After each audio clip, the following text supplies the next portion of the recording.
I'm going to go with the Falcons, but I'll say this. The reason that the Pittsburgh Steelers are a better team and they're doing what they're supposed to do, obviously on the defensive side of the ball, the Steelers have gotten a lot better this year.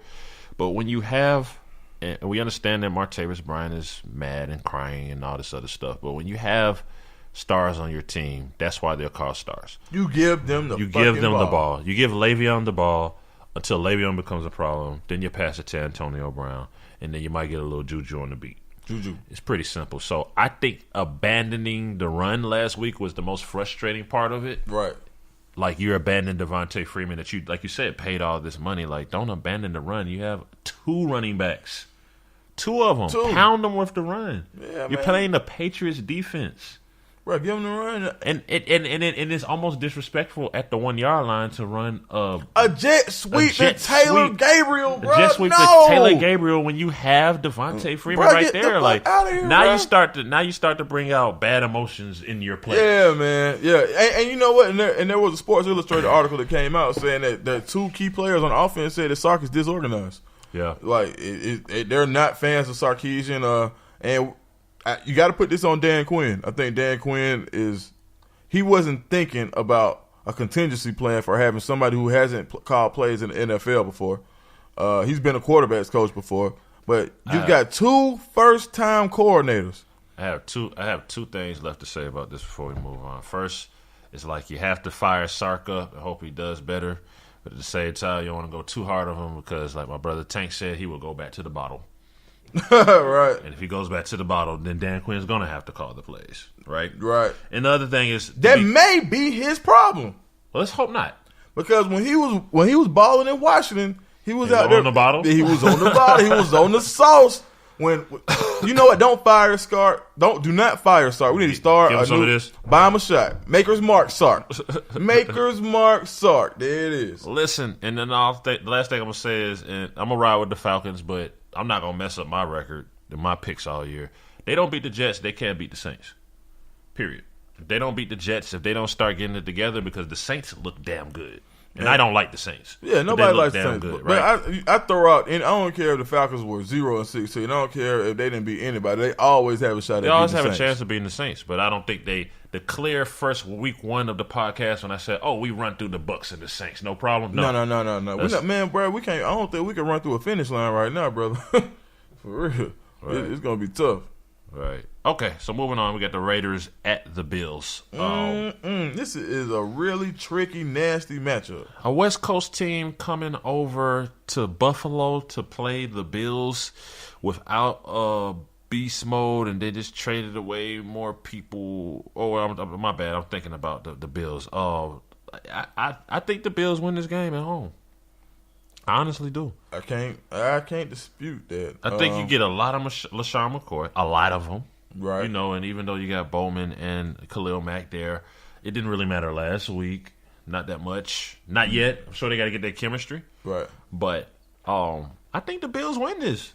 I do. And the Raiders need to win it. Right. To stay competitive, but I don't we just have to see what happens tomorrow. I think they win it. I think they keep it simple. They give McCoy the ball and pound him. And Tyrod makes plays with his legs. Right. And they win it. I think it's going to be a really close game. Just as the over-under says, 2.5 spread. Yeah, I just think I think they're going to ride the wave. They've had a long break. They played the Thursday night game last week. They'll be a little bit fresher for the trip. And I think that this game is their season. I think they're going to play like their season is on the line, and I think that we're going to find out who Derek Carr is. They lose this game, the season is over, period. They will not be able to recover in the AFC West if they lose this game with the Broncos and the Chiefs. So I think with that amount of pressure being on them, they're going to have a playoff mindset, giving the Raiders maybe by less than a field goal. Okay. Fair enough. Colts at the Bengals. Not going to talk too much about this one. The Bengals are going to beat the Colts' ass. Badly. Very bad. Badly. It's going to be very bad. Yeah, I'm with that. So very bad things are going to happen tomorrow for the Colts. The Bengals are going to win. All right, we won't talk about that anymore. Yep. On to the next one. Chargers will visit the Patriots. Chargers started 0-4 but won 3 straight. They do this type of stuff every year. Give me Fluky Phillip, bro. Fluky Phillip Rivers. Yeah, Fluky Phillip. He's going to go out now. He he doesn't get these type of matchups often where he can just go in there and be the gunslinger. The thing is, the Patriots, like, they're supposed to lose more games. They were supposed to lose the Jets game. If it's not the referees, then it's always something with the Patriots. I feel like they were supposed to lose the Texans game too. Somehow the Patriots win. Why? I don't know. Yeah, give me the Patriots. I don't need two upset Patriots. Yeah, give me the Patriots. I don't know why they're gonna win. I mean, Tom Brady's obviously a big. It might reason. be like some 11 a.m. fog tomorrow. Like you never know. Right, exactly. That's what I'm saying. Like they're just gonna win because that's what they do. They win. I don't know why. It's not statistically anything amazing happening. Other than the fact they're getting like Deion Lewis and James White back in the rotation. Yeah, all of them. They got all their running backs. Now I think Burkhead's back too. Like so they do have a strong rotation. Yeah, so that's that. Yeah. Actually, a game that I care a lot more about now that I wouldn't have a few weeks ago is the Bears at the Saints. Right now, the Bears defensively just went apeshit last week on Cam. Mm-hmm. Ape, like literally. Shout out to Eddie Jackson, man. Don't have too much else going on. They picked up Dontrell Inman. I could see him clearly being their wide receiver number one tomorrow. Right. Like not waiting to learn the playbook. It's just like, hey, you're the best receiver. Go out there and be better than Kendall Wright, which is not going to be that hard. So, man, I think that the Saints without Adrian Peterson, though, like, now they're the Saints. They don't have to worry about somebody on the sideline. Like, the Saints are a team of, you see Mark Ingram complain every now and then, but you just know there's a team where Drew Brees is going to spread it around, and they're going to spread the ball around. Mm-hmm. They look like the Saints, man, and I hate to pick the Saints. I got to pick the Saints. Yeah, I hate to do it. I'm going to go. I felt like if the game would have been in Chicago, I would go with the Bears, but since it's in the dome, it's a faster turf, and the Chicago is a really grind you up type team. Mm-hmm.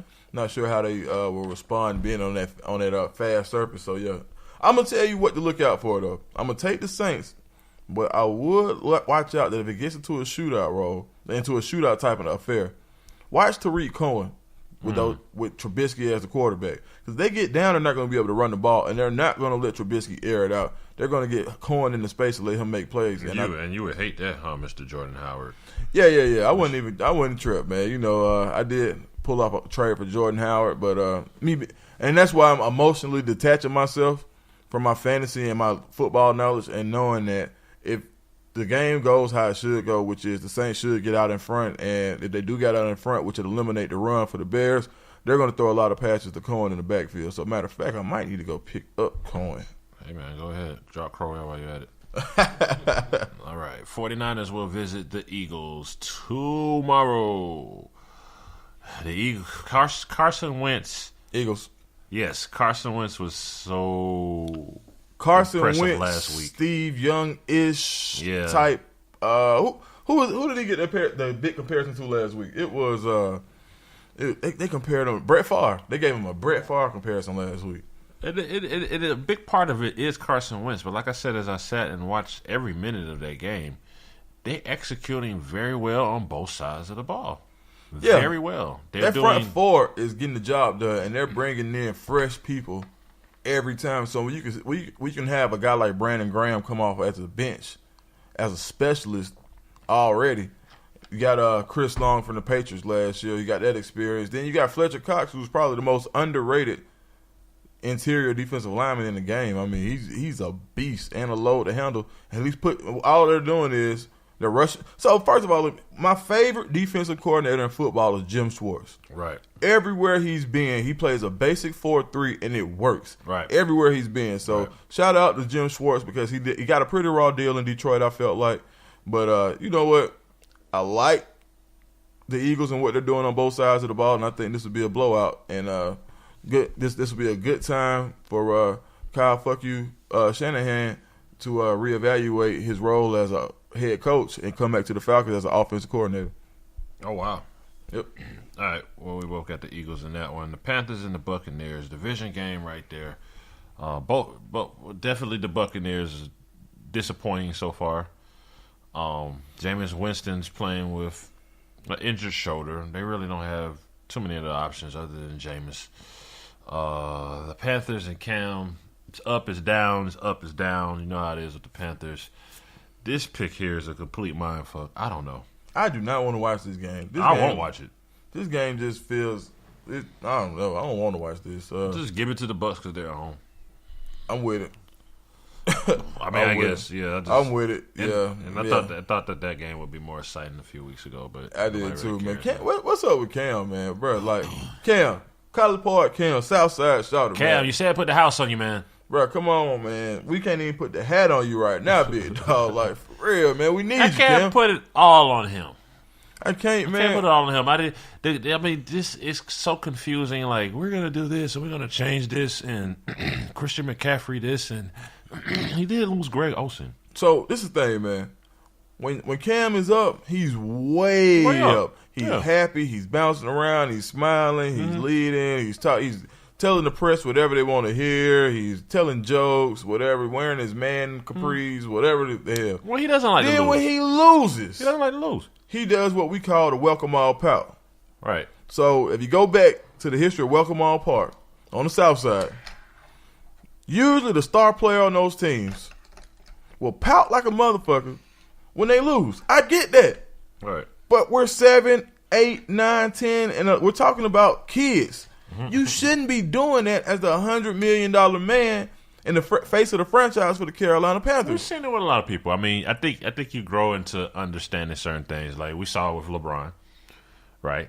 LeBron used to be very unhappy about take this damn jersey, right? Throw it on the ground, right? You know what I'm saying? Right. Nobody likes to lose. We get it, but I think that there is a graceful way to lose. Yeah, we're talking about like the Kobe's of the world. We're talking about right. We're Cam could be a transcendent type player. He's a one of a kind, right? So for him to get to that next level, to get on that level of a LeBron, to get onto that in that conversation as one of the greatest quarterbacks of all time, he's running out of time. Word. So, and I think a lot of that's going to be leadership. So Cam, man, hey, let's be a better leader, big dog, and go out here and do what you're supposed to do. No doubt. I don't trust you right now, so I'm going with the Bucs. Okay, so the Texans will play the Seahawks tomorrow in the game that I want to see the most, other than the next game. Well, actually, the next three games we're going to talk about are the ones I really want to see tomorrow. Deshaun Watson, animal. Just pure animal, right? Deshaun Watson did the same thing Dak Prescott did last year. You know what he did on this bye week? What's that? Practiced. Wow. Because he knows the severity of this game. He knows that the Seahawks are nothing to be played with. He knows he hasn't played the Seahawks. Russell Wilson and the Seahawks. Come week 7, week 8, every year it just happens, and they haven't been looking that bad. It just happens. They get it together. Pete Carroll has a system, and it just happens. Texans will, however, have to go to Seattle, and as much as I want to ride with my dog, Nuke Hopkins and Deshaun Watson, and they're predicting 46 points in this game, I don't know how, I'm going to go with the Seahawks. I have to go with the Seahawks because you're in Seattle. That's the only reason. And I think that off-the-field issues with the Texans could mess with them tomorrow. Yeah, like mentally, some of them might not be able to say, okay, we've had the meeting, he apologized, we're moving forward.